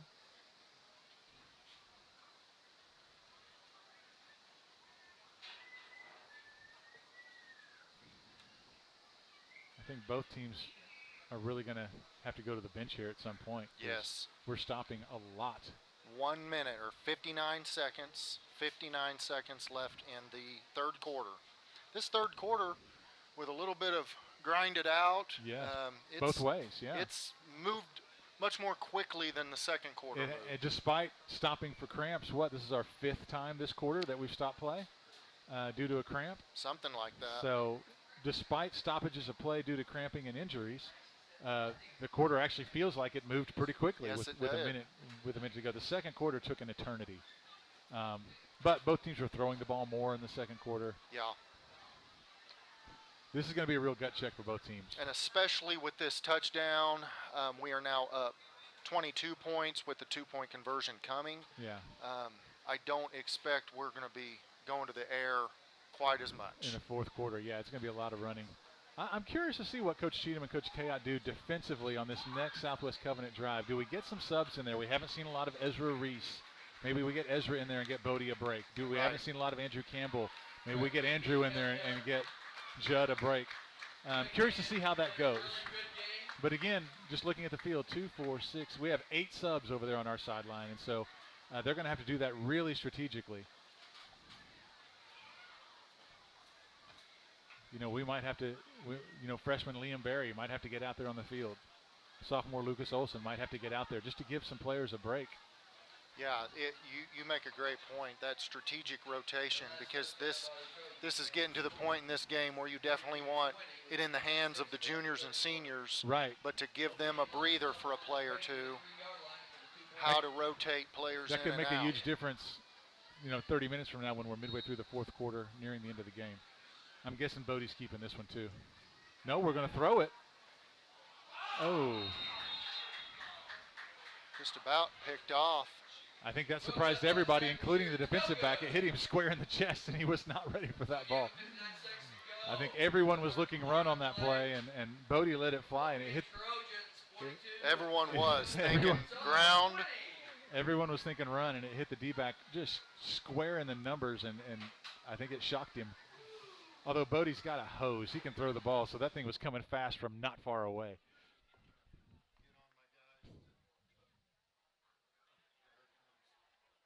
So another stoppage in play here, this time as they set up the special teams. Both teams taking their time here. Both teams know that fatigue, cramping, injuries are really taking a toll.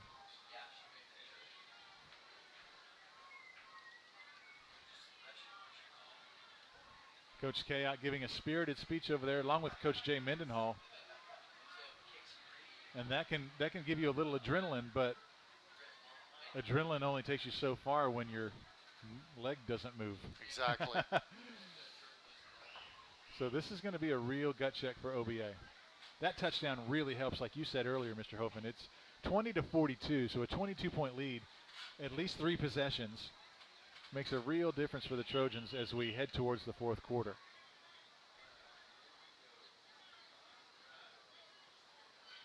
It looks like we've got some subs out there. Thomas Campbell in for the first time tonight. Andrew Campbell in there. 80. Who's number 80? That's how out of Holden tune I am. Caldwell. Holden Caldwell's in there on special teams. He's not usually in there on special teams. And so we're giving Jake and Bodie and Judd, Harrison Crow. Some of those guys are getting a little bit of a blow here as we have an extended break before the kickoff, and then we have the special teams play. So we would hope Harry could put it in the end zone here and give it more of an extended break, but he's been cramping as well, so let's see what happens. Kicks away. So he gets this one away, Good fielded kick. into the end zone. That'll be a touchback. That's a touchback. Brashears jumped trying to catch it before it went into the end zone. Harry did a great job kicking last year, but Yeah. but this year I think he's improved even It's like he more. stepped up to another level because he had an occasional touchback last year, but this year it's down. If it's not a touchback, it's down within the 5 every time he Yeah. kicks off. And that is a big boost, especially for a defense. And in tonight's case, it gives some subs a chance to play special teams, and you don't have to worry because Southwest Covenant's been really good in their return game, the few that haven't been touchbacks. Titus Burrell in here at the end, giving Bodie Boydson a break, it looks like. Corbin. I did it again. Corbin, I am so sorry. Corbin Burrell. Trying to get around, and there's Corbin right there, steps into the gap, gets a hand on the runner, slows him down. Assist from Judd Cheatham on the tackle. Corbin Burrell wraps up. What position is he playing right now? Corbin? Corbin. Yeah, he's on the end here. Bodie's getting a little bit of a Okay, break. he's in for Bodie. Get a good 5-yard gain. Second down, 5 yards to go for the Patriots. So Moves the ball for the 4.5, 5-yard gain. 20-yard line. Second and 5. Just watching Hoover run out to the huddle, number 2, the quarterback. He's hobbling just a little bit. He might be on the verge of a cramp as well. Didn't look like he was running smoothly here. I'd look for a handoff to Brashears right here.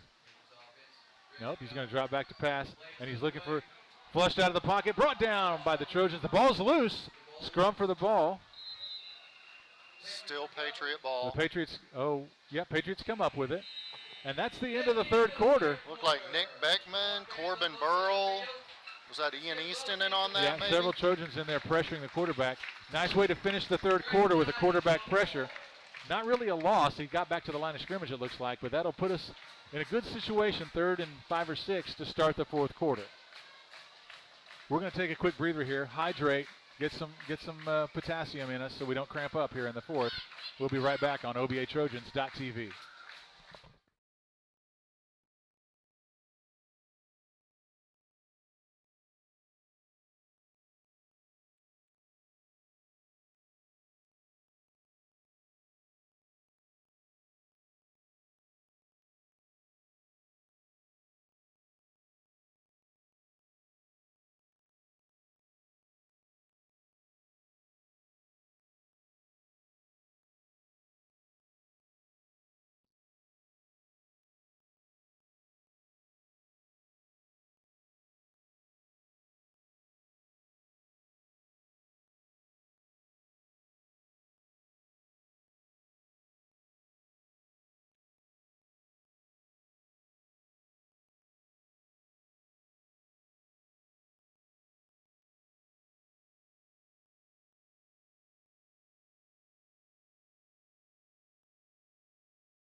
And we are back. To start the fourth quarter, OBA Trojan defense on the field. Jake Colby back in there after a little bit of a break. Harry Nunez in coverage on the near side. 3rd and 5. 5 yards to go for your Patriots. Trojan defense looking to pin back their ears. Nunez in coverage. Post pattern, but the defense gets him. The defensive line applies too much pressure. Jake Colby with the sack. The Jake Hammer does it again. The Jake Hammer shows up here in the fourth quarter. Like we said earlier, one of the advantages or disadvantages of having played a game, Southwest Covenant had film on us, and you can tell they schemed for Jake Colby because he probably had 15 tackles last week, and Yes. we've only called his name 4 or 5 times this week, so they definitely schemed for Jake. And done Executed that well. Done a great job of it too. But Jake steps up and makes the quarterback sack there. And you know, you look at the stats and you'll think what happened to Jake tonight. But if they're scheming for him, that's got to open things up for other Yes, people. it does. And so other folks have stepped up. Corbin Burrell's made some big plays. 4th and 5, they're going for it deep in the, they're punting it. Okay, I'm sorry. Jake Colby just runs over his blocker and almost blocks that punt. And Judd Cheatham decides to got scoop it fielded. up, tries to shoot the gap. He gains about 5 yards there. Kind of a dangerous play there for Judd. If he breaks through and gets past those 2 tacklers, he's a hero. If he bobbles it and drops it, kind of the GOAT, really dangerous play there. Probably just get away from that punt. I don't know if it's worth that 5 yard, if that gamble is worth that 5 yards. You do the cost-benefit analysis, and really that 5 yards isn't as valuable as possession is right Especially when you're already winning the field possession or field position now. Right, battle. right. You're at your 35, 33-yard line here. Ahead by 22. Yeah. I'd be looking for that Boyston keeper again. Hands it off to Cheatham. Trying to pick his way, and the defensive line's back there. He's dropped for about a 5-yard loss. Boyston sat out that whole defensive possession, so I was kind of assuming with fresh legs maybe they'd have him keep it. And plus, they had a lot of success with that play. So we might see Bodie's arm in action here as the Trojans are now behind the chains at third and 14.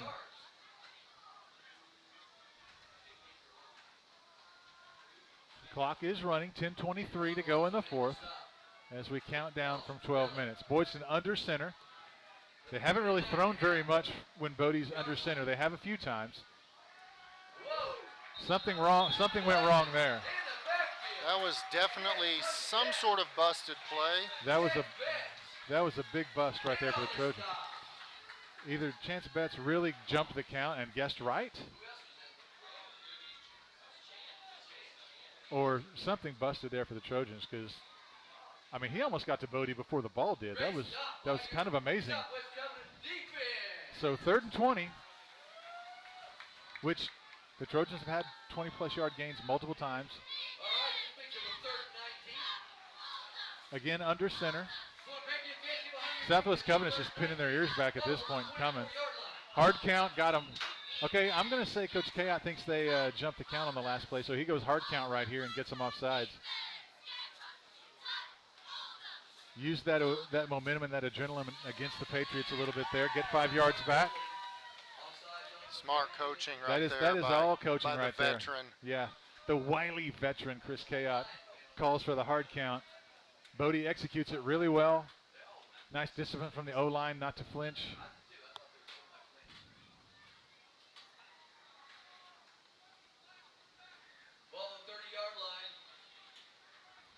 This time Bodie's in the shotgun. 2 receivers to the near side. Jake Colby wide to the far side.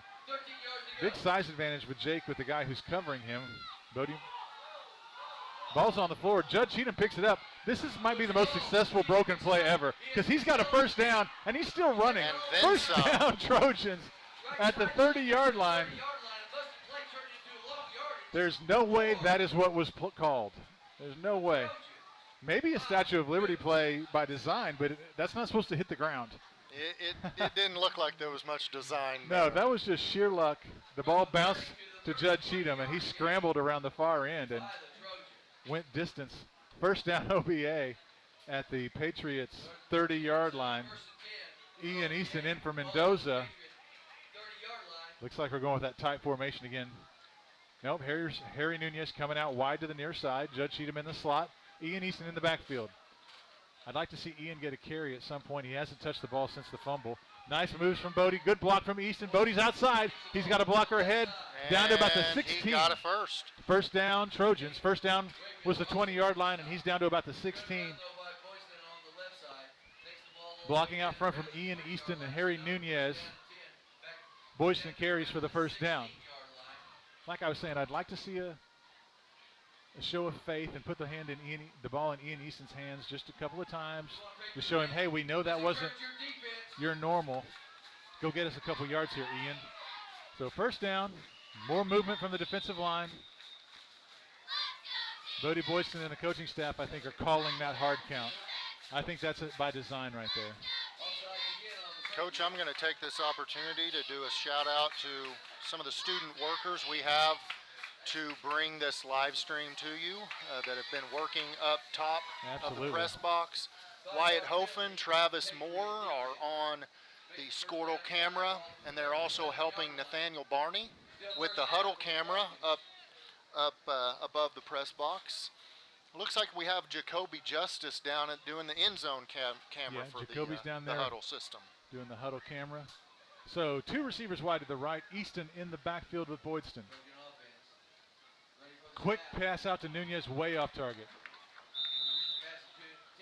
They're going to call it incomplete. I don't know, Mr. Hofen. That was really close to being behind the line of scrimmage, being a lateral. Very well was. I was thinking it when it was in the air, but I think there was just a slight amount of forward progress to that pass, but not very much. Bodie hurried that a little bit, didn't set his feet, trying to get it out there in a hurry so Harry would have room to run, but Corbin Burrow back in for the Trojans. Easton getting a break. Trojans doing a really good job of slowing this game down. With the incomplete pass, the clock stops, but still, there's 8:05 to go in the half. They've done a really good job kind of taking back momentum in a moment when it seemed like the Patriots were all in momentum. Nice route from Colby, overthrown slightly. Burrow ran a stop route right at the goal line. The cornerback bit on that and was all over Corbin Burrow, and Jake Colby was sneaking in behind with a linebacker trailing him. But the throw was just a little bit too far. One of the problems with running the ball so much is perhaps it throws off your passing rhythm just a little bit, because that's 2 off-target passes for Bodie, which normally he hits easily. And that could be a little bit of fatigue as well. Right. Ball on the 11-yard line. 8 minutes left in the fourth quarter. 2 incomplete passes stopping the clock. The Trojans want to keep that clock running. It's going to be a handoff to Cheatham. He's going to actually cut this outside. Great blocking from Colby. Now he tries to plant his foot and turn it upfield. Still fighting forward, not going down. It's going to be positive yardage for Judd Cheatham. I don't think he got enough for the first down, but it'll bring up 4th and maybe 2. 4th and 2. I'm wondering if the Trojans will go, if Harry Nunez is feeling up to a field goal, or if the Trojans are going to go 4 down territory here. Coach Chaos talking to Boydston. 4th and 3. Maybe, you might see, like you see a lot in the NFL and in college game, you see a hard count, see if you can get them to jump, and if they don't, you call a timeout. Trojans haven't used any timeouts, and they've got them to jump twice. That's a great point. If you get a hard count here, it'd be an automatic like 1st and goal. They could get somebody to jump. I would not be surprised to see a hard count here. They're crowding the line. He snaps it anyway. Boydston going forward. Easton pushing. They're not going to get it, though. Don't think they got it. No. They needed 3, and I think they got about 2.5. I'm not seeing any. The linesmen aren't moving at all.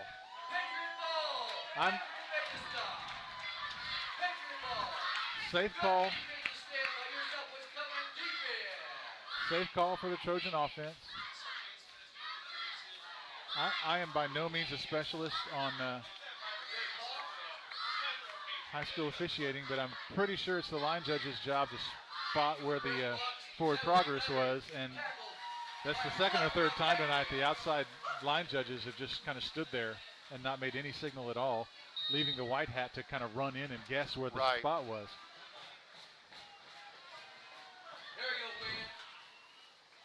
So 1st down for the Patriots. He's going to drop back looking for a quick pass. That's a nice play design right there.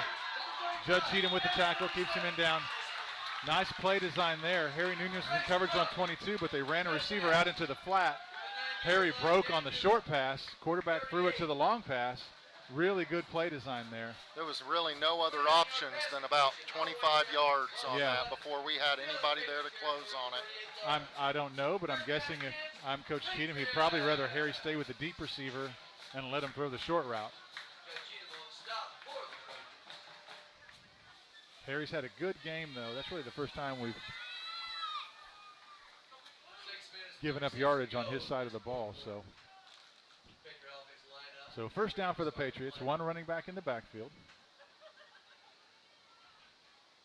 Back to pass, looking to the flat. Almost the same play. This time they throw it to the short route, and it's an 11-yard gain. 1st down, Patriots. Once again, a nice open field tackle by Cheatham. Judd Cheatham's everywhere.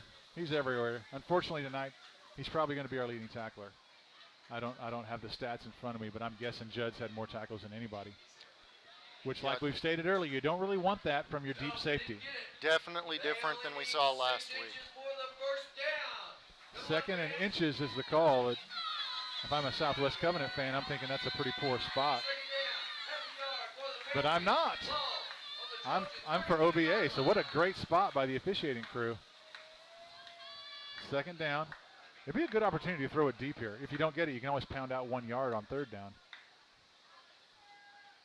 Blitz by Holden Caldwell, and they get him. And he gets him. Holden Caldwell read the snap count, hustled in there. We haven't called his name very many times tonight, No, we but he haven't. got in there. Big play. It looked like that was going to be a pass play. Coach Cheatham anticipating a shot deep on that one probably, which makes sense. It was second and inches, so why not take a deep shot? And we are now over halfway finished with the fourth quarter with 5:13 to go. The more the clock ticks, the better benefit it is for the Trojans. Still a 3-possession game.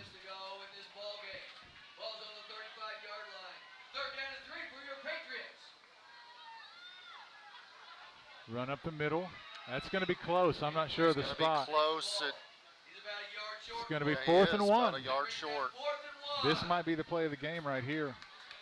If the Trojans can get a stop here and then just grind out some clock, it's going to be really hard for the Patriots. With all the running with the ground game, the clock continues to run. 4:35.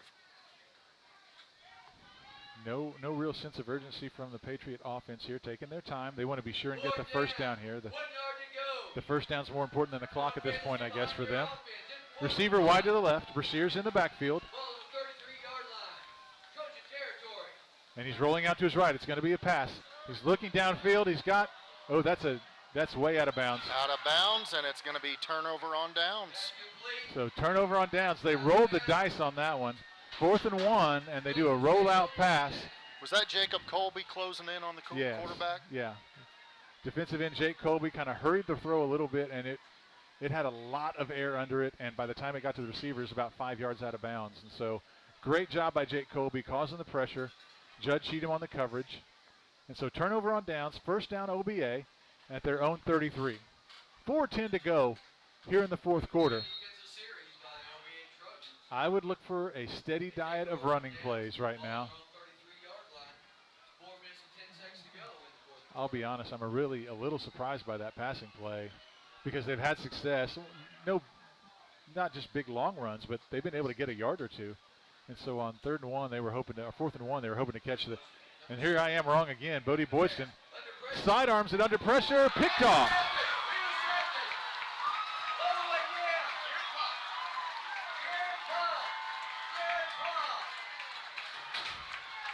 Bodie Boyston was in the grasp of a defender, falling down. He tried to muscle that ball into a very small window, which closed quickly. The ball was deflected up into the air, right into the lap of a linebacker who was peeling back into coverage. And so the defense is called on again to make a play.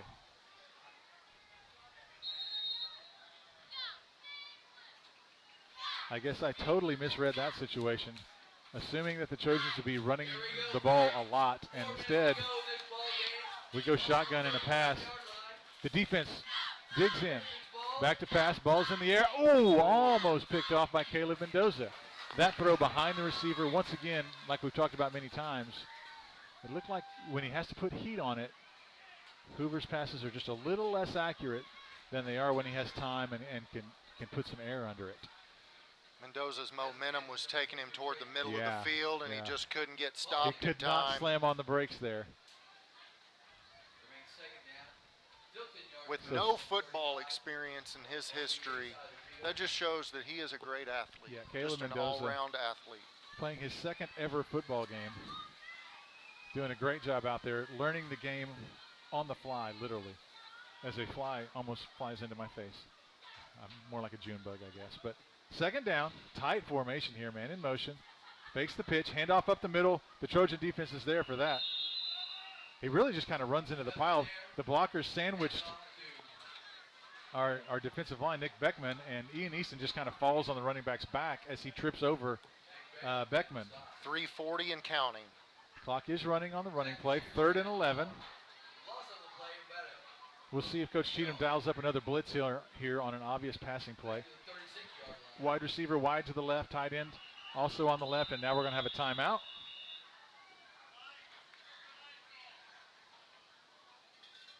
We've got car lights on. We've South got side of the field. Turn your lights off. Turn your lights off. Thank you. blinding headlights on the far side of the field. Now we're ready. Incapacitated the near sideline judge. All right, 3rd and 11. Drop back, there's another blitz. Holden Caldwell Holden again. Caldwell. Holden Caldwell flies through the line again. Great call from defensive coordinator James Cheatham. The Gov. We'll Works hear once. him on the Squirtle live stream come basketball season, but right now he's out there. Read that, read the snap count, read the play, was in the backfield. Now it's 4 and almost 20. 4 and about 18, 4th and about 18.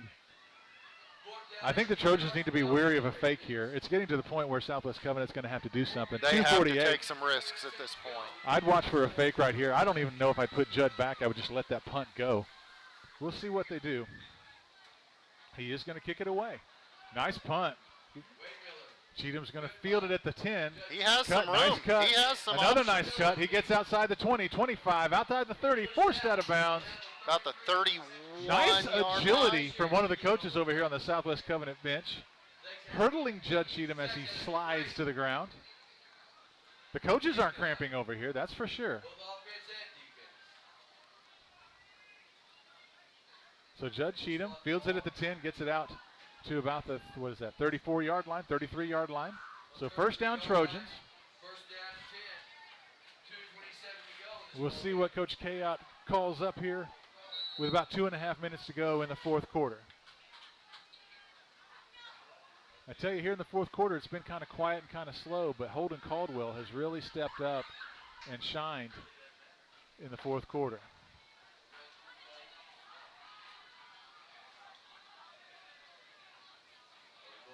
Boydson, handoff. That'll be Ian Easton, hangs on to the ball this time. Nice confidence builder there for Ian. Coach Roth, I was a bit distracted on that play by the breeze that came in. An actual and breeze. drifted in this window and cooled me down. A strange thing here in central Oklahoma. A breeze appears out of nowhere. Much like a majestic unicorn, the mythical breeze has arrived here in Yukon. And it's actually quite nice. So second down, 8 yards to Coach Kayot, Bodie Boyston really deliberate with their time now as we approach 2 minutes to go in the game. Both teams just gassed at this point. 2nd and 8 after a 2-yard gain from Ian Easton. Another handoff to Easton. Wrapped up at the line, this time for a 3-yard loss. It'll be 3rd and 9, or 3rd and 11, sorry. Minute 30 and counting. Brashears, the senior for Southwest Covenant, shoots the gap and meets Easton at the ball. I would like to take this opportunity to thank you all for staying with us. We had a little bit of connection issues off and on the first quarter, but since about 8 minutes into the 8 minutes left in the second quarter, we've been on the same connection, hasn't dropped once, so thank you all for staying with us and toughing that out. We are definitely living the charmed life. We've got a breeze and a connection. It's a great night here in Yukon. So Boyston in the shotgun, 2 receivers wide to the right, Easton in the backfield. Rolling to his right, extra protection from Easton. He's looking deep, he's got He Judd has a Cheatham man deep. open. Caught, he's going to scramble in, And he touchdown, is going to score. Judd Cheatham. I think that caught Southwest Covenant off guard there. Bodie Boyston scrambling to his right. They keep an extra blocker in the form of Ian Easton. That gives Bodie just enough time. Judd Cheatham was running free down the far sideline. He got behind his man and his speed. With Judd Cheatham, a Yeah. state qualifying or Yeah. a sprinter, state qualifying on the On all of the relay 400 teams. meter relay, Yeah. the 800 meter relay. Yeah. You've got to be pretty fast. You're going to be hard pressed to catch him on that play. Hey, they fooled. I thought running play, run the clock, running play, run the clock, Yep, and then there we boom, go. Coach Kayot dials it up. 43 seconds to go. OBA now up 48-20. He keeps it. Not going to get there. Stopped at the line of scrimmage. But the damage is done now for the Trojans. 48-20. Less than a minute to play. 43 ticks of the clock left in this ball game. Obviously, the OBA coaching staff saw something in the Patriots defense and called the perfect play because Judd Cheatham just ran right by the defender and was running free on the far sideline. Bodie found enough left in those legs and that arm to get it out there to him. And Judd scampered into the end zone. It looked like Judd used the last few drops of gas in his tank on that play too, because he didn't really need to, but he dove into the end zone and laid there for a moment. He was definitely anticipating that goal line. Yeah.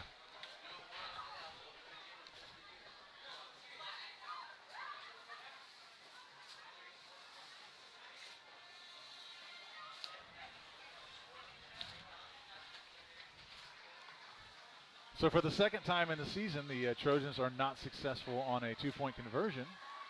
Both of those times are in this game. So credit to the Southwest Covenant defense for solving that puzzle that Davenport could not solve last year.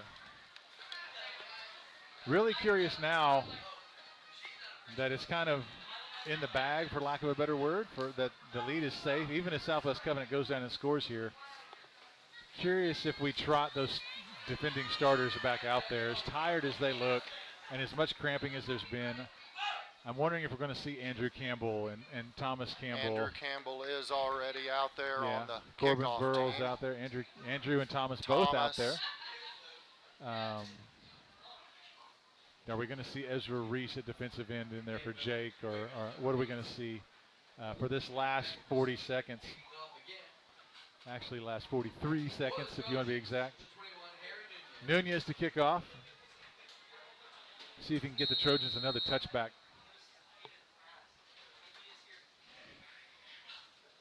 So big kick from Harry. Fielded at the 1 yard line. Oh, nice move. Brought out to about the 22 yard line from the goal line. So about a 22 yard return for Trace Brunk. That took about 7 seconds, and so 36 seconds left to go in the game. We've got some subs in there on defense. Looks to be 24, Lucas Olson. Lucas Olson in, getting his first action of the season. Number 70, Ian Burnett. Maybe, I think number 70 is 70's Ian. Ian Burnett for sure.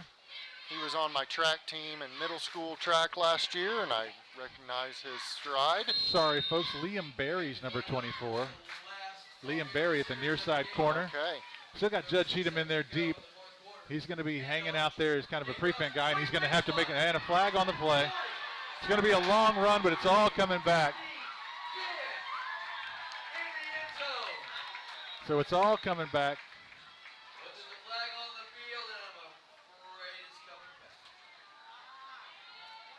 Holding on the play. Visible frustration from the quarterback Hoover there, throwing his arms in the air. At this point, it's definitely frustrating to Yeah, exert the effort when you're already tired and then Yeah. have to absolutely. turn right around and have it mean nothing. So long run there. I think that was Gabe Ross on the carry. Long run. All for naught as it comes all the way back. McGuire Arnold in there on defense for the Trojans. Looks like Cheatham stepped out. Definitely gonna and give Cheatham a Andrew break. Campbell is back there at the safety AC's position. are prevent. AC and Liam Berry really deep. Caleb Mendoza, man-to-man coverage on the far side. As they're just going to run it around the near end. Up comes Liam Berry. Steps in, sticks his head in there. Great tackle by the freshman, tackle Liam by the Berry. freshman. 24, Liam Berry sticks his nose up in there. First action of the year for the freshman. Makes a nice form tackle, just like you draw it up. Bright future for that young man. Stop clock stop. Oh no, clock continues to run. And that's the ball game, ending on the Liam Berry tackle. Your Trojans victorious on the road tonight, 48-20 at Southwest Covenant. Nice test for the Trojans early in the season. Really good challenge coming from the Patriots. Lots and lots of pressure on OBA throughout the game, and that's really going to pay dividends as the season progresses. So we'll sign off here from Yukon, Oklahoma thanks for tuning in. Please have a wonderful Labor Day weekend, and tune in next time on OBATrojans.tv.